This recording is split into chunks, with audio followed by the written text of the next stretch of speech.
এটি হলো ব্রহ্মপুত্র নদী, আর এই ব্রহ্মপুত্র নদীর উপর দিয়ে আমাদের ধুবড়ী টু ফুলবাড়ি ব্রিজ যে নির্মাণ করা হইতেছে, দেখেন এখন যে সময়, এই সময় কিন্তু বন্যার দিন, যার কারণে এখানে বন্যার পানি চলে আসছে। আর এই পোস্টটি হলো ধুবড়ী টু ফুলবাড়ি ব্রিজের 65 নম্বর পোস্ট।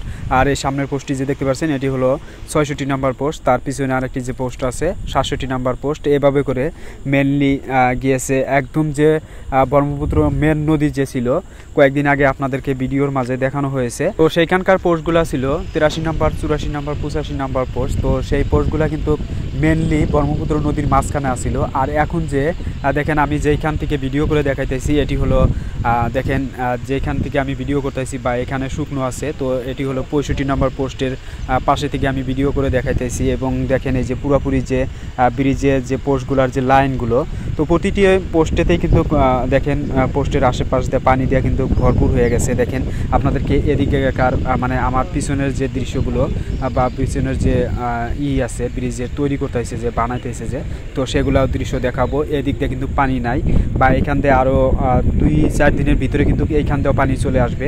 তো দেখেন এই যে পোস্টটি যে আছে এটি হলো 65 নম্বর পোস্ট ধুবড়ী টু ফুলবাড়ি ব্রিজের। আর এদিকে দেখেন পুরোপুরি কিন্তু এখানে কিন্তু কাজের গতি কিন্তু কাক বাড়ায় গেছে।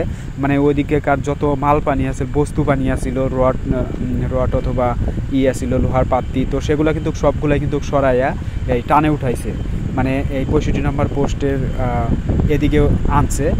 বা এখান থেকে আপনাদেরকে দেখাই এই যে এখানকার যে নদীর ধারটি, তো দেখেন এই যে কত স্পিডে পানি চলে যাচ্ছে। দেখেন এইখানকার যে নদীর যে ধারের গতি দেখেন খুব কিন্তু কি স্পিড। এইখান এই বন্যার পানিগুলো কিন্তু এত পরিমাণ বেড়ে চলেছে, মানে নদীতে প্রতিটি নদীতেই কিন্তু এইরকম পরিমাণ পানি বাড়তাইছে।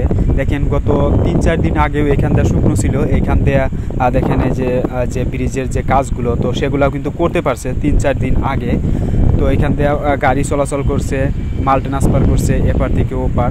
তো এখন কিন্তু বন্ধ হয়ে গেল, পুরোপুরি বন্ধ হয়ে গেল এই পানির জন্য। এখান দিয়ে চলে যাচ্ছে, যার কারণে এখানকার ধারের গতির জন্য কিন্তু এখানে কেটে গেছে, মানে নদী ভাড়াইয়া গেছে। আর এইখানকার দৃশ্যগুলো দেখেন, এইখানে কিন্তু লেবার মিস্ত্রি অনেকগুলো আছে, এই দিক থেকে দেখা যাচ্ছে না, বাট ওইদিকে আছে 66 নম্বর পোস্টের ওইদিকে কিন্তু অনেক লেবার মিস্ত্রি আছে। তারা এই যে ব্রিজের যে তোপে যেগুলো আর কি নদীতে যেগুলা বস্তু বানিয়ে ছিল, মানে রড সিমেন্ট অথবা লোহার পাত্তি, তো সেগুলো কিন্তু টানে আনছে বা এইখানে এনেছে। তো সবগুলো বস্তুই এদিকে আছে 66 নম্বর, 63 নম্বর এদিকেকার পোস্টগুলোর পাশেই কিন্তু সেই বস্তুগুলো রাখছে। আর যারা আমার এই ধুবড়ী টু ফুলবাড়ি ব্রিজের ভিডিওগুলো দেখতে অনেক ভালো পান, তারা অবশ্যই এই পেজটিকে ফলো করে রাখবেন, কারণ এই পেজের মাধ্যমে আপনারা প্রতিনিয়ত নতুন এই ধুবড়ী টু ফুলবাড়ি ব্রিজের ব্লগ ভিডিও পাবেন। তার জন্য আমার এই পেজটিকে ফলো করে রাখবেন।